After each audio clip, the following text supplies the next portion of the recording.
Olá, galera. Eu sou a Cristina Maia e vocês estão no canal Vamos Ver. Trazemos João Maurício Galindo. Ele vai contar a história dele do Brasil para cá, para Portugal. Vamos ver.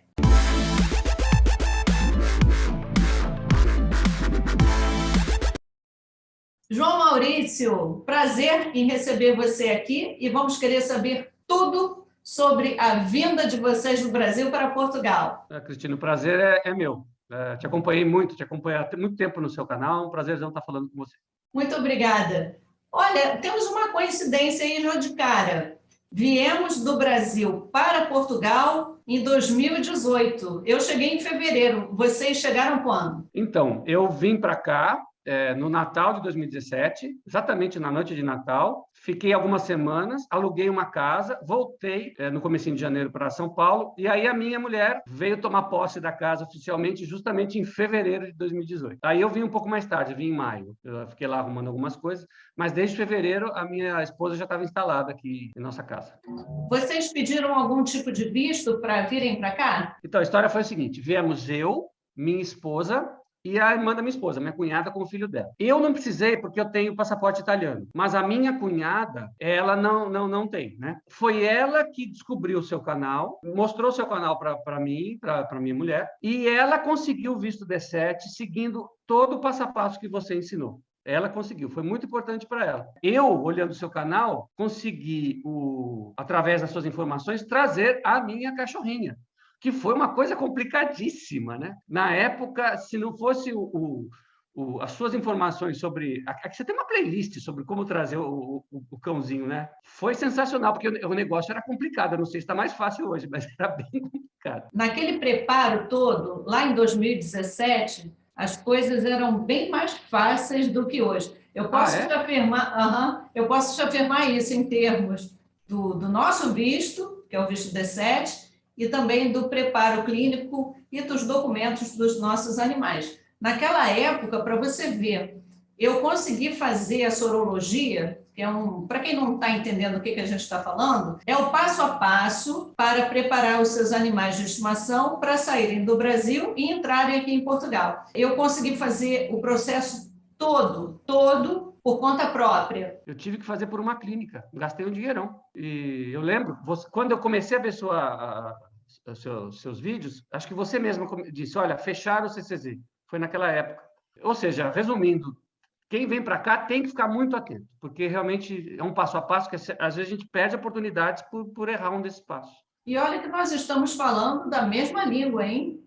Portugal, Brasil, mesma língua, com algumas diversidades aí linguísticas, mas imagina para um outro país, a pessoa tem que se preparar muito. Agora, Maurício, estou curiosa. Você tem cidadania italiana, que você falou, né? Mas por que Portugal? Por que você não foi para a Itália? Estava nos planos também. É assim, em 2005, eu e minha mulher viemos passar as férias em Portugal. Ela não conhecia, eu já conhecia. E foi uma coisa louca, porque assim, eu lembro que a gente estava andando em Lisboa, ali perto do Praça do Comércio, e ela estava quieta, ela olhou para mim assim e falou, como é que faz para vir morar aqui? Eu falei, nossa, você está gostando tanto assim? Me apaixonei, ela disse. A gente vai vir morar aqui um dia, 2005. Aí a gente começou a vir nas férias de janeiro, porque é quando a gente tinha férias em São Paulo. Que é uma época ruim em Portugal, porque chove, né? Mas a gente vinha em janeiro, começamos a fazer amigos aqui. Só em 3 semanas que a gente passava, a gente vinha todo ano. Aí eu vinha fazer trabalhos, eu sou músico, então às vezes eu vinha para a Europa para fazer alguns trabalhos. Então eu ia fazer concerto na Sérvia, passava em Portugal. Ia fazer na Itália, passava em Portugal. A gente sempre passava em Portugal para ver os amigos. A gente criou um amor por Portugal, a gente realmente se apaixonou por Portugal. Aí, quando ela se aposentou, ela falou, está na hora, vamos morar lá. Então, a nossa ideia era ficar 2 anos em Portugal, 2 anos na Espanha. A minha mulher, ela é descendente de espanhóis também, ela tem uma paixão pela Espanha. 2 anos na Itália, eu sou apaixonado pela Itália. A gente queria passear um pouco, né? A gente sempre gostou de viajar. Aí a gente veio para Portugal e aí veio a pandemia depois de 2 anos. Aí tivemos que ir para o Brasil, ficamos quase um ano no Brasil. Perdão. Aí, quando a pandemia amainou, a gente voltou para cá. Então, a gente falou, bom, está na hora da gente continuar nossos planos e ir para outro país. Aí a gente foi para Málaga. Vamos morar em Málaga um tempo na Espanha. Quando a gente começou a pensar nos preparativos, um olhou para a cara do outro, foi telepatia. Nossa, mas aqui é tão bom, né? Nessa cidade onde a gente está. A gente vai para a Espanha, vamos ficar aqui. Aí a gente resolveu ficar de vez. Estamos aqui, a gente gosta muito daqui dessa cidade. Foi assim, resumindo. Eu tenho um amigo que mora em Málaga, inclusive ele participou de uma outra série, A Minha Vida de Imigrante. Ele também fala muito a respeito disso, acho que ele já está lá, bom, já tem um tempo que eu fiz a entrevista, já deve estar uns 14 ou 15 anos lá na Espanha. Quando eu falo em relação à imigração nos nossos vídeos, né? Além da preparação, Maurício, a gente tem que ter aquele dom, vamos dizer assim, aquele sininho que bate, porque nem todas as pessoas têm essa vontade. Tem gente que eu conheço que fala assim, Cristina, eu nunca vou sair do Brasil. Para a gente que tem esse bichinho, né? De querer morar aqui, morar ali, isso é bem interessante. A gente tem esse bichinho. A gente sempre gostou de viajar muito, muito. Uma coisa louca. Eu passava o ano guardando dinheiro para comprar passagem, reservando para o hotel. Aí as viagens começaram a aumentar. E eu também tive uma coisa doida. A minha mulher falando, né? Quando eu me aposentar, eu quero morar fora. E eu, assim, meio em dúvida, né? E todo ano eu vou na cardiologista, né?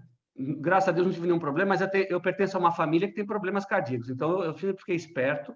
Ela olhou para mim e falou assim, você tem que ir embora de São Paulo. Você vai se matar aqui. Essas coronárias estão ficando piores do que... Eu te acompanho há anos. Você anda muito estressado? Eu falei, ando. Ela falou, larga esse seu emprego e sai de São Paulo. Eu disse, a louca da minha mulher quer morar em Portugal. Então vá agora. Foi esse dia que eu cheguei em casa e falei...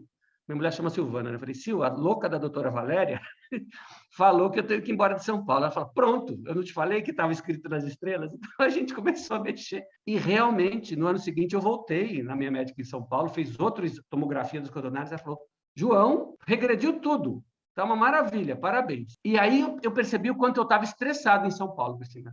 Agora, aqui, nessa cidade pequena, eu podia estar numa cidade pequena no Brasil também, né? Talvez, né? Mas a gente gosta muito daqui, e foi mais ou menos assim. Essa história é muito interessante, eu gosto de contar para as pessoas. Então, o teu caso foi quase uma prescrição médica, né? Morar fora, sair de São Paulo para melhorar de vida. E comprovou que deu certo, né? Não, eu falei para ela, mas esse negócio de estresse é verdade? Porque assim, eu comecei lá, ela disse, você tem a genética de acumular colesterol nas artérias. Então, você vai tomar remédio assim, você vai parar de comer gordura e tal. Eu fiz tudo direitinho, vai fazer exercício. Aí, em 2017, quando eu fui lá, ela falou, o que aconteceu? Você parou de tomar o remédio? Eu falei, não. Você parou de fazer as suas caminhadas? Não. Você voltou a comer aquela porcariada que você comia? Não. Você está estressado? Tô, muito. Estava realmente muito estressado. E foi aí que eu falei para ela, mas esse negócio de estresse é verdade? Eu falei com esse tom de voz. Ela ficou brava comigo. Ela me deu uma bronca. Você tá louco? Estresse mata, é o estresse que faz. Tem gente que tem colesterol alto e não acontece nada, mas é o estresse que faz aquilo grudar nas artérias. Vai embora, para com isso. É prescrição médica mesmo. É o sistema parasimpático que não está ali alinhado, começa a descontrolar todos os sistemas do corpo da gente. Eu sei porque eu sou carioca, já passei por várias situações assim, nossa, violentas, constrangedoras, de roubo, de assalto, de furto no Rio. E eu falo, até mesmo em 2019, quando eu estive lá no Rio, fiz Nordeste, fiz Rio, chegou uma hora que eu falei assim, caramba, eu quero ir embora, eu quero voltar, eu preciso voltar, já matei a saudade aqui de tudo, de todo mundo. Maurício, lá no Brasil você era músico e aqui você também atua como músico? Então, é assim, eu sou maestro de orquestra. Eu continuo indo para lá, faço alguns concertos e volto para cá. Eu tenho uma coisa assim, eu gosto de voar, eu gosto de entrar num avião no aeroporto, isso para mim não é problema. Então, eu até curto. Eu vou para lá, fico uma semana, faço alguma coisa e volto. E, além disso, eu estou começando a aprender a ganhar dinheiro online, que é uma coisa bacana. Eu já tinha um programa na Rádio Cultura de São Paulo, sobre música clássica. E eu faço esse programa aqui em casa. Eu escrevo o texto, eu seleciono as músicas, mando para eles, e lá eles montam e põem no ar, e eles me pagam. Quando eu ia para São Paulo fazer esses concertos, eu dava muita palestra, aulas, tal. É um público assim, a gente que gosta de música, mas quer saber mais. Não são aulas de música para músicos, é para público, né? O meu programa na Rádio Cultura de São Paulo, inclusive, chama-se Pergunte ao Maestro. O ouvinte manda uma pergunta. Mas por que o maestro usa aquela roupa antiquada? Eu explico a tradição, tal. Eu vou respondendo as perguntas. E eu comecei a dar aula para esse tipo de público online, usando o Zoom. Eles me pagam, eu tenho uma turma que me segue, eu tinha uma listinha de e-mails, então eu tô um pouco, vou para o Brasil, faço concerto lá, e tem essas atividades online. Aí, quando eu cheguei aqui, eu comecei a procurar. A Rádio Antena 2 me contratou, eu fiz uma série de programas sobre música brasileira para eles. Eles gostaram. Aí eu regi um concerto em Coimbra. Então, eu comecei a conseguir coisa aqui, mas eu sou um pouco tímido, sabe, Cristina? Mas eu estava indo. E eu tenho muitos amigos músicos brasileiros espalhados pela Europa, na Itália, na Bélgica e tal. Então, eu estou começando a fazer contatos com eles. E tem aí uma possibilidade de eu começar a fazer alguma atividade musical aqui. É bem bacana. Mas acho que eu nunca abandonaria meus concertos no Brasil. Sabe, ir para o Brasil algumas vezes por ano, fazer concertos lá, é bacana. É o segundo músico que eu entrevisto, que eu tenho a honra de entrevistar aqui na série Em Portugal e Feliz. E a ideia é a seguinte, Cristina, essas músicas clássicas foram escritas há 200 anos atrás, para um público diferente, para um mundo diferente. É como se fosse uma pintura feita em 1500 que tivesse coberta de fuligem, sabe? Você tem que limpar para ver as cores brilhando de novo. Só que no caso da música, a gente não é a música que a gente vai limpar, a gente vai ter que dar uma recondicionada nos nossos ouvidos. Sair um pouco desse momento e aprender uns truques de como ouvir aquela música. Eu costumo dizer que a música é que nem futebol. Se você não conhece as regras do jogo, você não entende o que está acontecendo. E é bem gostoso, porque é uma coisa lúdica. Você não tem que anotar no caderno, decorar nada.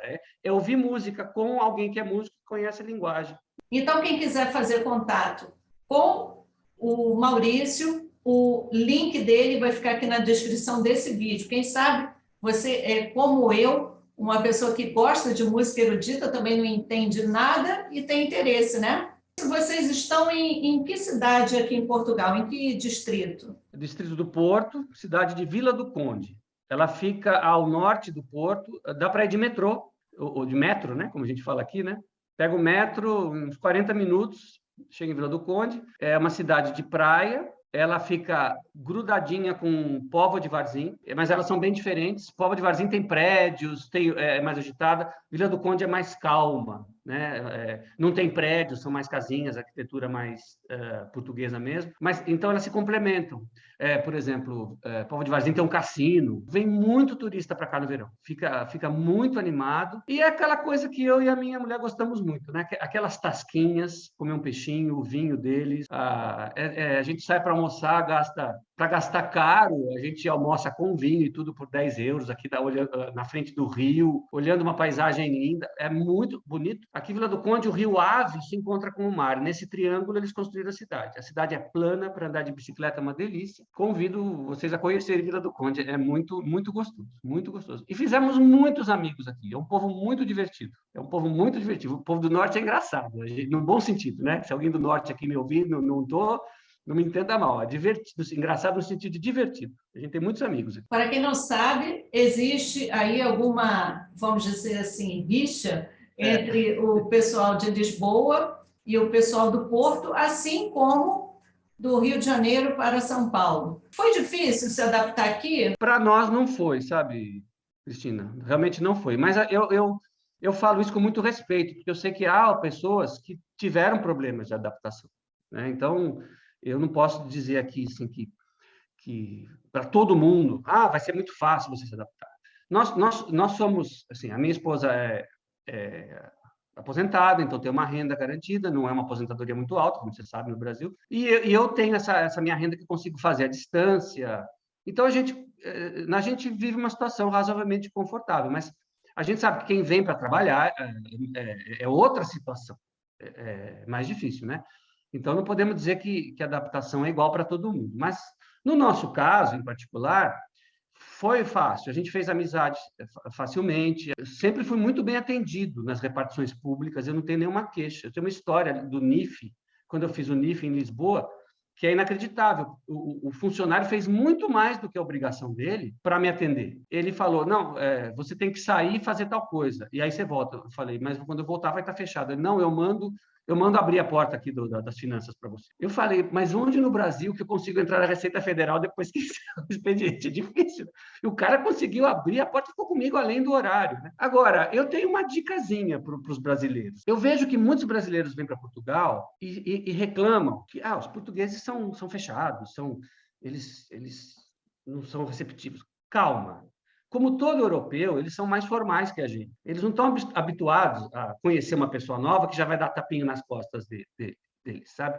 Então, eu fui desenvolvendo uma técnica. Quando eu conheço alguém novo, eu me comporto formalmente como ele. E eu deixo a conversa rolar. E eu já percebi que toda vez que, no meio dessa conversa mais formal, eu elogio o vinho da cidade dele, ou a comida, aí ele arregala o olho. Ah, você gosta? Gosto. Pronto. Você já abre uma brecha aí para a pessoa conversar. E depois de 2, 3 dias, ela virou seu amigo. E é amigo mesmo. Amigo mesmo. Eu tive um caso. Eu cheguei aqui e tentei comprar um carro financiado, porque eu tinha medo de trazer uma quantia de dinheiro maior, comprar o carro e dar algum problema com a Receita Federal no Brasil, eu não sabia. E eu fui numa loja, o vendedor falou, olha, seu João, o senhor não vai conseguir comprar financiado, o senhor vai, porque o senhor não tem IRS aqui, o senhor nunca fez, não tem um histórico de crédito aqui. Você vai ter que arrumar um bom fiador. E aí eu contei isso para minha mulher, ela foi falar com uma amiga que ela tinha feito há 2 meses. Você podia ser nossa fiadora? Ela falou, fiadora não, mas eu empresto dinheiro para você comprar o carro à vista. Eu falei, não, como assim? Você vai me emprestar? Quanto você precisa? Eu falei, não, eu vou comprar um carro simplesinho usado, 5.000 euros. Veio com um envelope com 5.000 euros e me deu. Eu falei, mas você mal conhece a gente. Conheço vocês há pouco tempo, mas sei que vocês são confiáveis. Eu falei, não, inclusive eu tenho dinheiro no Brasil, é só uma questão de trazer para cá, não quero trazer tudo. Já entendi, pode ficar com o dinheiro. Onde que você empresta 5.000 euros para alguém que você conhecia há 2 meses? Essa história, Cristina, não é mentira, eu não estou inventando. É a pura verdade. Eu não estou falando o nome da pessoa aqui, é a pura verdade. Então, aconteceram com a gente algumas coisas assim surpreendentes nesse sentido de receptividade. Dificuldades você já deve ter tido alguma, porque não é possível que a vida de vocês seja só nos acordes bons. Olha, puxa vida, tá difícil lembrar alguma grande dificuldade. As coisas, olha, não posso me queixar, as coisas foram bem nos últimos anos, de pequenas dificuldades. Não tem a ver com Portugal, né? Mas aí sim, aí tive uma dificuldade que acho que todo mundo teve, né? Eu tive um buraco financeiro. Ia para o Brasil algumas vezes fazer alguns concertos, palestras, foi tudo cancelado. Tudo cancelado. Aí a gente teve que deixar o apartamento onde a gente estava e, por precaução, fomos para o mais barato. Aí eu fui aprendendo a recompor as minhas finanças. Não fosse a pandemia. Você é cidadão europeu, cidadão italiano. Fala para os nossos inscritos que, de repente, tem essa curiosidade de saber como você fez o procedimento para morar aqui. A gente não adquire cidadania italiana, a gente tem a cidadania reconhecida. Pela lei italiana, se você é descendente de italiano, você nasce italiano, não importa onde. Você só tem que avisar o governo italiano que você existe. Aí ele reconhece a existência de um italiano que está lá na cidade tal, no Brasil, no Paraguai, não importa. A minha mulher não tinha ainda a cidadania dela reconhecida. Então eu fui ao CEF, eu lembro que foi engraçado, eu sentei com a minha mulher e coloquei o passaporte italiano na mesa. A funcionária olhou para mim, o que você está fazendo aqui? Eu falei, que eu acabei de chegar em Portugal, vou vir aqui. Mas o senhor não precisa vir aqui, o senhor não é estrangeiro. Falou assim. Falei, não, mas a minha esposa não tem ainda a cidadania reconhecida. Ah, bom. Então, para quem tem o passaporte comunitário, é muito mais fácil. Não tem que ir ao CEF. Eu não preciso nem dar muita satisfação. Eu entro, eu posso tirar um NIF no Brasil, aliás. Na época, fazia um NIF no Brasil, não precisava nem vir para cá. Tendo um NIF, consigo fazer um contrato de arrendamento, de aluguel. O que me recomendaram fazer foi ir à Câmara Municipal e me registrar como um cidadão comunitário. Inclusive, a funcionária da Câmara falou, o senhor não precisa fazer isso. Eu falei, olha, mas me disseram que se eu ficar aqui mais de 180 dias direto e por acaso houver uma fiscalização, eu posso pagar uma multa. Ela falou, mas isso é raro. Eu falei, mas em todo caso eu gostaria de me registrar. Então, ela pediu para eu mostrar uma fonte de renda. Eu falei, minha renda é no Brasil, mostrei as fontes de renda do Brasil. Minhas contas bancárias, eu já levei tudo. Ela aceitou. Em alguns casos, me disseram que nem pedem para mostrar. Dependendo do funcionário, ele pede para você assinar um compromisso de honra, que eles chamam, dizendo que você tem meios de sustento. Você só assina aquilo. Ela pediu para ver, olhou muito superficialmente, acreditou em mim, e pronto, e me deu um documento. Então, o cidadão comunitário ele não tem que ir ao CEF nem à junta da freguesia para se registrar na cidade. Ele tem que ir à Câmara. E, aliás, tendo o NIF para fazer um contrato de arrendamento, você pode até não se registrar, porque você tem livre circulação.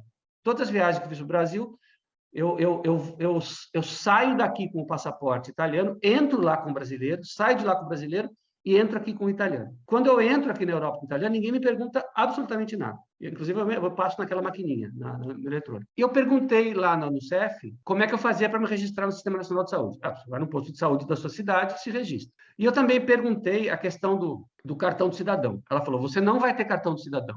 O seu documento aqui em Portugal é o seu passaporte e a sua carteira de identidade do seu país, no caso, a italiana. Né? Aí tem alguma dificuldade, porque a maioria das autoridades portuguesas não sabe disso. Eu lembro que eu fui me registrar no sistema de saúde e a funcionária me pediu o meu número da Segurança Social. Eu falei, eu não tenho. Como o senhor não tem? Eu falei, olha, no CEF, a funcionária me explicou que, como eu sou um cidadão comunitário e minha renda vem toda do Brasil, eu não trabalho aqui, então eu não tenho que contribuir com a Segurança Social e não tenho número de Segurança Social. Aí a funcionária me disse, então, se o senhor não tem número de Segurança Social, não pode se registrar no sistema de saúde. E ela foi um pouco ríspida. Aí vem a sabedoria, eu acho. Eu não fui ríspido com ela, falei com toda a educação, minha senhora, essa informação, falei bem formalmente, não condiz com o que a funcionária do CEF me disse. E aí, lá pela terceira vez, a funcionária do lado cochichou alguma coisa no ouvido dela. Ela fez uma cara séria, se levantou e saiu. Aí a outra funcionária disse, eu disse a ela para falar com a supervisora lá dentro. Aí ela voltou com o papel na mão. O senhor tem razão, estava brava, porque ela estava errada. Mas me deu o formulário, eu preenchi tudo, me deu o número da segurança do Sistema Nacional de Saúde. Então, a gente pega, às vezes, um funcionário que não está perfeitamente bem informado. A gente tem que ter paciência. Se aquela senhora me dissesse que eu não ia conseguir mesmo, você sabe o que eu ia fazer? Eu já tinha, na minha cabeça, eu estava decidido. Eu ia voltar num outro dia, tentar falar com outra funcionária. Você tem dupla nacionalidade. Você é brasileiro e você é italiano. Já pensei em ter a nacionalidade espanhola também, porque me disseram que se eu for para a Espanha arrumar um emprego lá e ficar 2 anos lá, o caminho já está meio aberto para ter uma nacionalidade espanhola, né? Que não é muito difícil. Eu tenho um amigo que tem 4 nacionalidades, brasileiro como eu, da mesma cidade, amigo de infância, está em Cascais, ele tem 4, eu nem sei quais são, brasileiro, português, italiano e espanhol, ele tem, isso mesmo, ele tem as 4. Mas tem países que não permitem, né? Você não perde a nacionalidade brasileira por obter a nacionalidade portuguesa, a menos que você cometa crime e tal, não sei o quê, que não é o nosso caso, não pretendo ser uma criminosa, mas quem tiver interesse em assistir, vou deixar os links aqui na descrição. Maurício, alguma consideração para a gente fechar essa entrevista? Eu vou repetir, Cristina, que eu tenho muita gratidão por você, a minha família, porque realmente os seus vídeos no canal, lá no começo, foram realmente muito úteis para a gente, tanto na história do Vista D7, quanto na questão de trazer a nossa cachorrinha. E a gente, mesmo depois de tudo resolvido, eu continuo, volta e meia, eu vou ao teu canal, vejo, dá uma olhada, o que tem lá, acompanho um pouco a sua história. A minha cunhada, que conseguiu o visto D7, eu perguntei para ela, quer gravar um vídeo para mandar para a Cristina? Porque ela falava muito em você. E ela falou, não, morro de vergonha. Então, mas ela te mandou lembranças. Ela falou, eu morro de vergonha, mas fala para ela que me ajudou muito. É isso. Muito e agradeço participar aqui do seu canal, uma honra. Fico muito feliz. Eu fico muito grata, eu fico muito feliz. Para você, então, que quiser aulas de música clássica, de conhecimentos e de curiosidades, João Maurício é a pessoa indicada. Obrigado. Vamos ver! Vamos ver!